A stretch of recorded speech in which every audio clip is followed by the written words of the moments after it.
Pregnant pig saves children from tiger attack. हिरन और सूअर घास खाते हुए बातें कर रहे थे कि इतने में सूअर बोलते बोलते बेहोश होकर गिर जाती है। हिरन सूअर को जगाते हुए कहती है, अरे सूअर बहन, क्या हुआ तुम्हें अचानक से? उठो उठो। हे भगवान, अब मैं क्या करूं? चलो बंदर हकीम को बुला के लाती हूँ। हिरन समय न गवाते हुए बंदर को बुलाती है। बंदर आकर सूअर को जांचता है और कहता है, हिरन, खुश खबर है, तुम्हारी दोस्त माँ बनने वाली है। थोड़ी ही देर में सूअर होश में आती है। हिरन उसे उसके माँ बनने की बात बताती है। ये सुनकर तो उसके खुशी का ठिकाना नहीं रहता है। वो तो खुशी से नाचने लगती है। तब हिरन कहती है, अरे बस बस, अब थोड़ा संभाल कर रहना सीखो। अपने खाने पीने का भी अच्छे से ख्याल रखना, समझी ना? हिरन, आज तो मेरे पैर जमीन पर लग ही नहीं रहे हैं, तो मैं भी क्या करूं? पर हाँ, मैं अपना और अपने बच्चों का बहुत ही अच्छे से ख्याल रखूंगी। सूअर अब ढेर सारा खाना खाती और आराम करती रहती। हिरन भी उसकी मदद के लिए हमेशा तैयार रहती थी। इस तरह से दिन बीत जाते हैं और आखिरकार वो दिन आ ही जाता है। सूअर बच्चों को जन्म देती है। नन्हे नन्हे प्यारे प्यारे बच्चों को देखकर सूअर और हिरन बहुत ही खुश हो जाते हैं। सूअर का सारा दिन बच्चों के देखभाल में ही जाता था। बच्चे भी माँ के साथ खेलते और भूख लगने पर दूध पीकर सो जाते थे। अपने बच्चों को ऐसे सुकून से सोते देख सूअर कहती है, सोते वक्त मेरे बच्चे कितने मासूम और प्यारे दिख रहे हैं, पर मेरे बच्चे अभी छोटे हैं। मैं किस दिन घर ना रही और जंगली जानवरों ने मेरे बच्चों पर हमला किया तो तब मैं क्या करूंगी? सूअर इस बात से चिंतित हो जाती है और वो अब ज्यादा ही चौकन्नी रहकर अपने बच्चों की रखवाली करने लगती है और कहीं पर भी जाती तो अपने बच्चे को भी साथ ले जाती थी। एक बार सूअर अपने बच्चों के साथ तालाब के किनारे पानी पी रही थी कि सूअर के बच्चों को एक बाघ देख लेता है। वाह, कितने प्यारे बच्चे हैं सूअर के। ऐसा नरम मांस खाने को मिलेगा तो बहुत मजा आएगा, पर इसकी माँ अभी पास में ही है, इसलिए हमले के लिए थोड़ा इंतजार करना पड़ेगा। बाघ इस तरह से अपने मन को समझा लेता है। वो उस वक्त माँ सूअर से कोई भी खतरा नहीं मोल लेना चाहता था, इसीलिए चुपचाप वहाँ से चला जाता है। पर बाघ को दिन रात सूअर के बच्चे ही आंखों के सामने दिखाई देते हैं। उन्हें खाने की लालसा बाघ को चैन से नहीं बैठने दे रहे थे। ऐसे में एक दिन सूअर को पता चलता है कि हिरन बहुत ही बीमार है। तब सूअर बच्चों से कहती है, बच्चों, हिरन मासी की तबीयत खराब है, मैं उन्हें देखकर जल्दी ही वापस आऊंगी। तब एक बच्चा सामने आकर कहता है, हाँ माँ, आप जाओ, हम सब एक साथ मिलकर मुसीबत का सामना करेंगे, आप हमारी चिंता मत करो। तब सूअर अपने बच्चों की हिम्मत वाली बातें सुनकर खुश हो जाती है, पर फिर भी वो कोई खतरा नहीं मोल लेना चाहती थी। इसीलिए सूअर एक बड़ा सा उलन का गोला लेती है, उसके एक छोर को एक बच्चे के पैर पर बांध देती है और कहती है, देखो बच्चों, ये एक उलन का छोर तुम्हारे पैर पर बंधा रहेगा और दूसरे छोर पर मैं घंटी बांध दूंगी।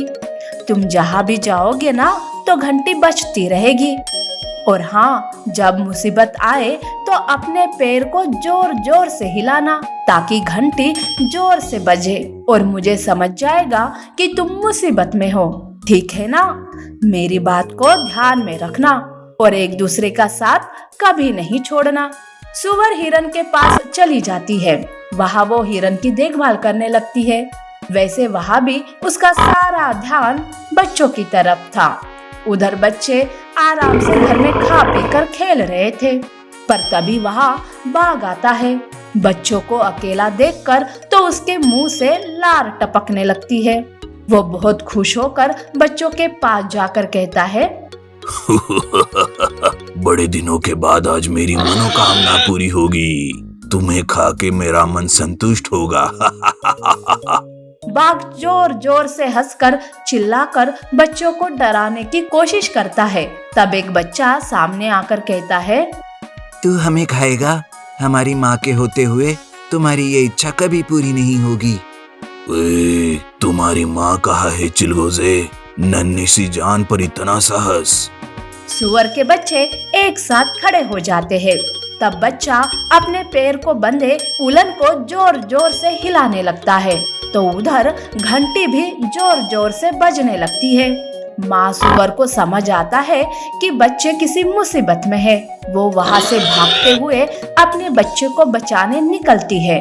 उधर बाघ बच्चों को खाने के लिए उन पर हमला करने जाता है, पर तभी माँ सुअर पीछे से बाघ पर ही हमला करती है। बाघ और माँ सुअर में लड़ाई शुरू हो जाती है। सारे बच्चे अपनी माँ के लिए ताली बजाते हुए उसका मनोबल बढ़ाने लगते हैं। माँ सुअर पूरी ताकत से बाघ पर बार बार वार करती है। बाघ पूरी तरीके से घायल हो चुका था और वो अपनी जान बचाते हुए वहाँ से भाग जाता है। इस तरह से माँ ने अपने बच्चों की जान बचा ली। कछुआ और खरगोश साइकिल रेस।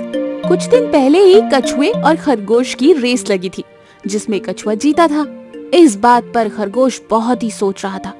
तब उसके ध्यान में आता है और वो सोचता है, हाँ, अगर मैं गाजर खाकर सोया नहीं होता तो वो रेस मैं ही जीत जाता। चलो अब मैं ये बात कछुए को बताता हूँ और एक बार फिर से रेस की बात करता हूँ। ऐसा सोचकर खरगोश कछुए से मिलने जाता है और कछुए से कहता है, अरे कछुए भाई, उस दिन तुम मुझसे रेस जीत गए, पर ये तुम भी अच्छे से जानते हो कि तुम मुझसे रेस जीत ही नहीं सकते थे, क्योंकि तुम बहुत ही धीरे धीरे चलते हो और मैं बहुत तेजी से। ये सब तो मुझे पता है खरगोश, पर अब ये बात करके क्या फायदा? रेस तो मैं जीत ही गया ना। हाँ, अगर मैं बीच में सोया नहीं होता, आलस नहीं किया होता, तो वो रेस मैं ही जीत जाता। मुझे अब फिर से रेस लगानी है और खुद को साबित करना है। क्या हम फिर से रेस कर सकते हैं? अरे खरगोश, अब मेरा मूड नहीं है रेस करने का। मुझे नहीं लगानी रेस तुमसे। कछुआ रेस लगाने से मना करता है। खरगोश उसे बार बार मनाने की कोशिश करता है, पर वो सुनता ही नहीं। तब खरगोश थोड़ी देर सोचता है और कहता है, सुनो कछुए, पहली रेस हमने दौड़ की लगाई थी, तो अब हम साइकिल रेस लगाते हैं। इससे जो साइकिल तेजी से चलाएगा वो ही आगे जाकर रेस जीतेगा। क्यों, अब तो रेस के लिए तैयार हो ना? खरगोश की इस बात पर कछुआ मान जाता है। दूसरे दिन खरगोश और कछुआ अपनी अपनी साइकिल लेकर रेस के लिए तैयार हो जाते हैं। साइकिल रेस शुरू हो जाती है। यहाँ पर खरगोश साइकिल तेजी से चलाकर आगे चला जाता है और फिर से गाजर के खेत में पहुँच जाता है। और वहाँ जाकर खरगोश पीछे मुड़ मुड़ के कछुए को देखता है। उसे कछुआ दिखाई ही नहीं देता। तब खरगोश सोचता है, अरे ये कछुआ अभी भी बहुत पीछे है, कछुए के आने में बहुत समय है। तब तक कुछ देर गाजर तोड़ लेता हूँ, बाद में रेस पूरी होने के बाद खाऊंगा। इस बार कोई गलती नहीं करूँगा, ना तो सोऊंगा और ना ही आलस करूँगा। चलो चल के गाजर तोड़ लेता हूँ। ऐसा सोचकर खरगोश गाजर के खेत में जाकर गाजर तोड़ने लगता है। उधर कछुआ पीछे ही रहता है।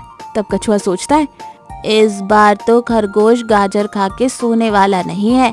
मुझे अब दूसरा आसान रास्ता ढूंढना होगा, तभी जाकर मैं साइकिल रेस जीत पाऊंगा।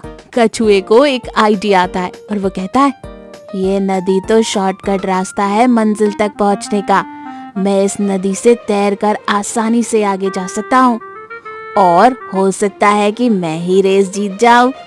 कछुआ ऐसा सोचकर अपनी साइकिल को अपनी पीठ पर रखता है और नदी को तैरते हुए पार करता है। उधर गाजर के खेत में खरगोश कछुए का इंतजार करता रहता है। वो सोचता है, अरे इतनी देर हो गई पर कछुआ अभी तक क्यों नहीं आया?